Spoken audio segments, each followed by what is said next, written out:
பைய பார்த்தாலே தீட்டு உள்ள விடல. கோயில் நமக்கு தீட்டுறா, வெளியில வாடா. கடவுள் என்னடா கண்ணாடிக்கு முன்னாடிடா, நீதான்டா கடவுள். பிராமணர்கள் நம்மள கோயிலுக்குள்ள வராதேன்ட்டான், நுழையாத தீட்டுன்ட்டான். இது கோயிலே தீட்டு போகாதுன்ட்டு வெளியே எடுத்துட்டு. ரெண்டுமே நம்ம அண்ணா சீமான் பேசினது தான். அதாவது ரெண்டுமே கான்செப்ட் ஒன்று தான். ஒரே காரணத்தினால தான் கோயிலை விட்டு வெளில வா தீட்டுன்னு சொல்கிறாங்க. அதாவது வைகுண்டரோ அல்லது பெரியாரோ ரெண்டு கான்செப்டும் ஒன்று தான் திட்டத்தை சொல்லுது. அதாவது அங்கே ஒன்று உள்ள இல்லையா, அது மதிக்காத, அது தீட்டுறா, நீ வெளில வாடா, இதான் ரெண்டு பேருமே சொல்கிறாங்க. ஓகேங்களா?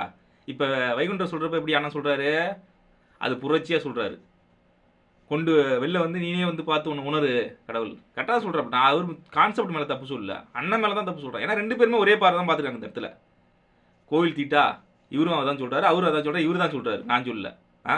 இப்போ பெரியார் சொல்கிறப்போ வந்து அண்ணன் வந்து என்ன சொல்கிறாப்புல, நீ வந்து அவன் வந்து ஆரியம் வந்து வராதுன்னு சொன்னான், நீ வந்து போவாதான்னு சொன்ன, என்ன ரெண்டு பேரும் ஒன்று தானங்கிற மாதிரி சொல்கிறார்.